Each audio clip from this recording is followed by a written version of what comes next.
nagkaroon ng kanyang personal na death squad. Bigla ko pong naalala na si Mr. Edgar Matubato, sinabi niya po yung tungkol sa Lambada Boys. Because Edgar Matubato was a member. So hindi ko po alam kung kilala po ito ng dating Pangulo, ng dating Mayor.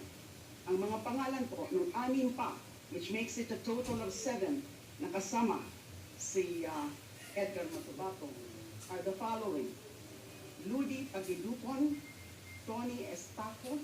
Many times, 1,000 times, nasasabihin niya ng dating Pangulo at dating Mayor na siya lang ang may responsibility.